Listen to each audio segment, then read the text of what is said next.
We have Ref Aubrey Edwards in the building. How are you doing? I'm doing great. I'm very tired. We just finished Dynamite at the time of filming this, so I'm quite exhausted. Right on. We're not holding you up, right? You're not. Not at all. Okay. Don't make the shuttle wait.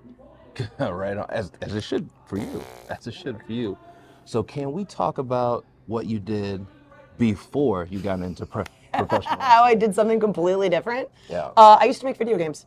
No. Yeah, so I originally have a computer science degree. Okay. So I'm a huge fucking nerd. And I would program tools for Nintendo DS games. I've worked on virtual reality. I've worked on classic MMOs. I've worked on PlayStation, Xbox, Nintendo, Steam, iPhone, pretty much everything you can think of. I've worked on it for about 10 years. Wow. And then on top of that, I was also a classically trained ballet dancer for 22 years.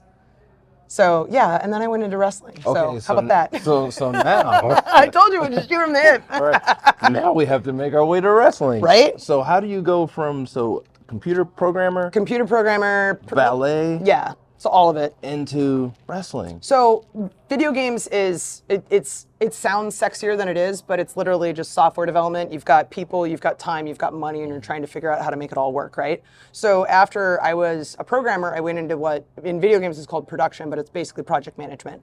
So I'm managing a team of 20, 30, 40, 50 individuals trying to figure out how we can ship this AAA game in a set amount of time, given how much resources we have. And you have that one guy who's asking for way too much and you can't get it done. So I'm the person dealing with that bullshit.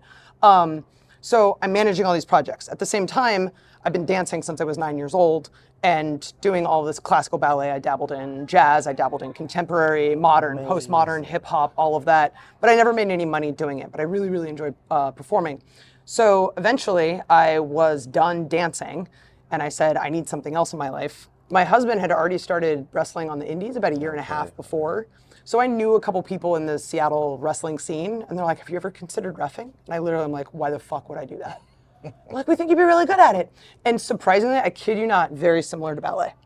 Because, are you familiar? How so? Are you familiar with the Nutcracker? Yes. The general concept? Yeah. Okay, so you have Sugar Plum Fairy in the front. Yeah. She's doing her shit. She's got her tutu. She's the one on the poster you're paying to see. But during Waltz of the Flowers, you have all these other girls behind her standing there to make her look good. So I'm literally the flower standing behind the Sugar Plum Fairies.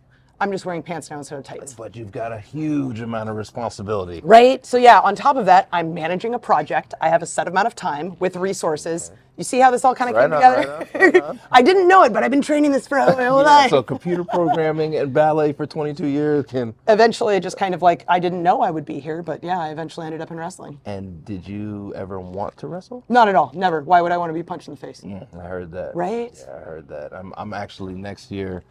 He promises to take me on a trip for one of the indie bookings for a tag team match. Oh. So I can have my first and only match before he retires. Make sure you get paid good amount of money. Oh, I won't be paid. I'm sure. Make sure they pay you in cash before the match. Yeah. That's what you need. So how long have you been a ref now? I've been a ref for about 8 years. I started back in 2017. And about a year after I started, I did my first tryout at WWE. And then at right around the 2-year mark, I was here reffing Cody and Darby. So it happened very fast. It's a creature of timing. Like, there's no such thing as luck. It's about just being prepared when an opportunity comes around, right? So like, I had good trainers. I think having the presence of being on a stage and all that, like, it all kind of helped, and then I met the right people at the right time. Right on. So 2017, 2018 was right around the time when like more women were starting to dabble in reffing, and it was becoming something that was really popular. So I ended up getting a lot of bookings on the indies purely because it was like, that's a cool concept. Let's put a female referee in that match. But then I keep getting the bookings because of, you know, what I bring to the table and like what I bring to the matches and trying to just make the overall show better, not just like an individual match.